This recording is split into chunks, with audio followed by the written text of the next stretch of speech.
Today I'm reviewing the Ping ChipR, the club that's supposed to make chipping easier for golfers who struggle around the greens. Most of the reviews you'll see on this club are from pros, coaches, or low-handicap golfers who can hit almost anything well. But that's not me. I'm a high-handicap golfer, playing 100 rounds as a complete beginner, learning the game as I go. I've chunked so many shots around the greens, it's almost a hobby at this point. I've tried every trick in the book: toe-down chips, bump and runs with a 9-iron, even using a hybrid when things got desperate. Some days it works, but my low point can go from perfect to disaster in half a second. And before I know it, Chunky McChunkerson is back in full swing. That's exactly why I wanted to test this chipper properly, to see if it can actually take the fear out of those shots and bring a bit of confidence back around the greens. Let's start with what this club actually is. It's made for golfers who struggle with wedges or just don't feel confident around the greens. And that's definitely me. You know those little shots where you chunk it 5 feet or blade it across the green? Yeah, that's where this thing is supposed to help. The Ping ChipR sits somewhere between a putter and a short iron. It's got about 38.5 degrees of loft, which is roughly a 9-iron, but it's the same length as a putter, and it's built a bit more upright, so when you set up, it feels like you're just about to putt. So basically it's a 9-iron that wants to be a putter. You stand tall, make a small simple motion, and it's meant to take the fear out of those touchy shots around the green. But here's the thing. Why bother? Why not just use a 9-iron or a wedge and learn to play those shots properly? Well, that's exactly what I wanted to find out. Over the past 30+ rounds, I've tested this chipper on real courses in just about every situation. Tight lies, wet fringe, damp fairways, even from the rough when it's sitting down. These are the kinds of shots where I'd usually try to bump a 9-iron or putt through the fringe. But when it's soft or wet, judging speed with the putter is almost impossible. I'd love to take the fringe out of play and just play a little bump and run. But with my wedges, even when I try the toe-down trick, it usually ends in a 2-foot chunk. And it's the same story from tight lies or wet rough, where pulling out my 56-degree or pitching wedge always makes me a bit nervous. That's exactly where the Ping ChipR shines for me. It's nothing like a 9-iron. It's heavier, chunkier, and feels super solid through impact. The contact feels completely different, way more stable, and for the first time I actually trust the strike. And even those longer distance shots, they honestly surprised me. But how does it actually stack up in a head-to-head against my wedges? Because let's be honest, it's easy to say a club feels good when you're testing it on its own. The real question is whether it's actually better than what's already in the bag. So I put the chipper up against my 56-degree sand wedge and my pitching wedge around the greens, the little touch shots that usually make me tense up. With my wedges, I still find myself second-guessing the strike. Sometimes I catch it clean, sometimes it's Chunky McChunkerson again.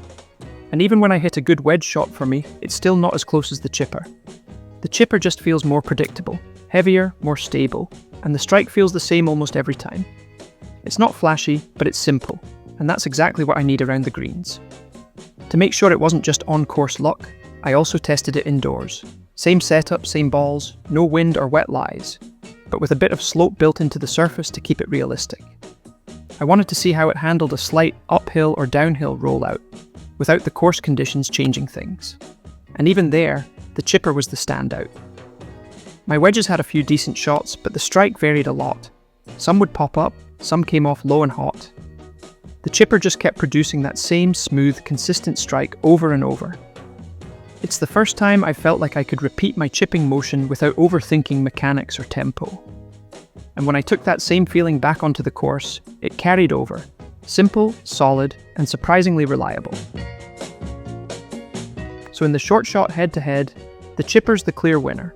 My wedge shots were just too inconsistent. One good, one bad, then a chunk out of nowhere. And I think that's where a lot of better players miss the point. If you've got a repeatable swing and crisp contact every time, sure, you probably don't need this club. But for high handicappers like me, still learning and trying to find that consistency, the chipper just makes the game easier. It takes the tension out of those delicate shots, brings back confidence around the greens. And honestly, it lets me focus on enjoying the round instead of worrying about the next chunk. Alright, so how about those longer shots? I'm aiming for the white pin here. It's the furthest one away. The thing I really like about the chipper on these is that I can read it just like a putt. I just need to get it started on line and let it roll out by itself. It takes all the pressure off trying to judge that perfect strike. I'm not sure why, but with my pitching wedge or 9-iron, I still struggle to pull off that same easy bump and run. The contact just isn't as consistent, and the rollout always seems to change. You can see it clearly when I hit the 56 degree.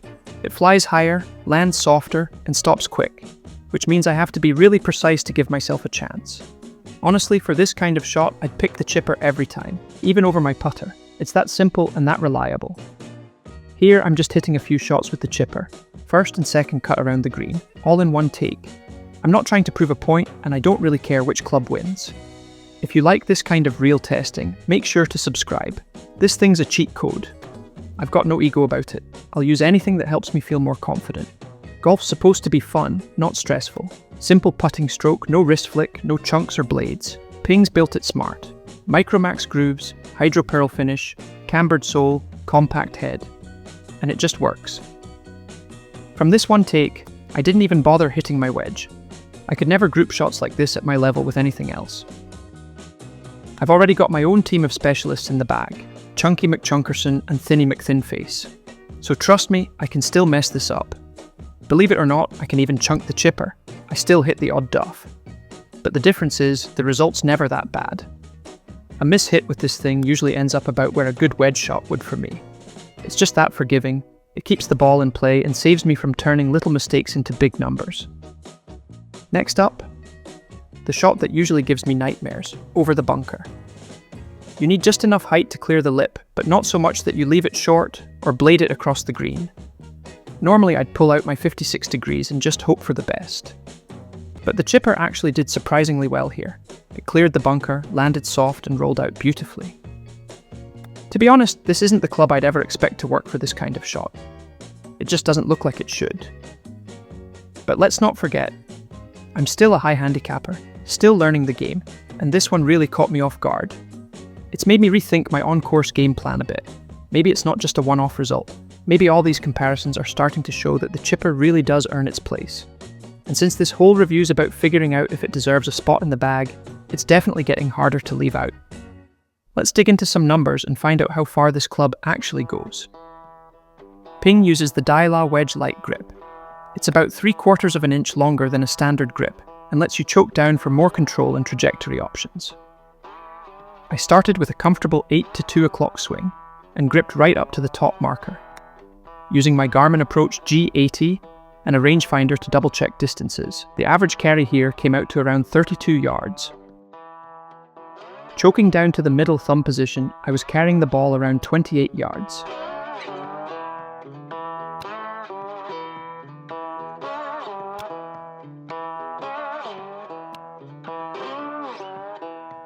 And with the lowest grip position, the average carry dropped to about 24 yards. That's roughly an 8-yard difference in carry distance just from gripping down the club. Personally, I just step up and hit the shot. But for golfers with more experience, this kind of test can be really useful. It gives you a better idea of how far each swing and grip position carries the ball, so you can build a clearer picture of your distance control. As for the rollout, that's always going to depend on the course and green conditions on the day. Next, I decided to test out what I'd call a half swing. With that motion, the carry distance came out around 63 yards, really solid for a controlled shot. Then I went for some full swings just to see what would happen. The numbers were all over the place, anywhere from 84 to 107 yards, so definitely not something I'd try on the course. This club's just not built for full swings. It shines in the short game, but not when you're trying to muscle it. I get it all the time. Just learn to chip, Matt. Get a lesson. And I do take lessons. I am learning how to chip, and I know how important the short game is. But for me, it's not about being perfect or spending hundreds of hours in block practice dialing in my wedges. I'm a full-time dad who's lucky if I get to play once a week. I love this game. If I could, I'd play every day, but I need something I can use right now that makes golf easier and more enjoyable. The more options I have in the bag, the better. That all comes with experience, and my challenge as a beginner is to play 100 rounds of golf and find ways to make the game easier along the way. I'm sure plenty of others can do better with a 60-degree wedge, or a low bump and run, or pull off those fancy toe-down shots Phil Mickelson makes look effortless. But that's not me, not yet. As high handicappers, we all have clubs in our bags we probably shouldn't even carry. That 3-wood. We top half the time. The long iron we never hit. Or the lob wedge that should never be in the bag in the first place. If there's a theme here, it's simple. Lose the ego and keep what lowers your score. And if that sounds like your kind of golf, come join the Roundtable Golf Club. It's a free Discord group full of golfers just trying to get that little bit better. No ego, just support, advice, and real progress. You'll fit right in. So, who is this Ping ChipR for? Golfers who fear chips from tight lies. Golfers who play on firm, fast surrounds. Beginners or seniors who want a simple stroke that repeats without needing to practice as much. It's clearly not for the pros. They can flight wedges with incredible control and precision. And can it replace a sand or lob wedge? No. It complements them. Keep your higher lofts for bunkers and short-sided shots. After playing so many rounds with it, I've realized I use the Ping ChipR for way more shots than I expected. It's not just a one-shot club. I'm using it from the rough, from messy collars where a putter would snag, and even for those low-punch shots under trees. It just works. And honestly, it's even made me rethink those over-the-bunker shots. I never thought I'd say that. When I look at my Arccos data, it's clear. I'm saving strokes around the green since putting this club in the bag. The key takeaway for me? I gained confidence on day one. So yeah, it's staying in the bag. Let me know down in the comments if you use a ChipR and which one's in your bag. And if you found this helpful, give it a like and subscribe to follow my 100 round challenge.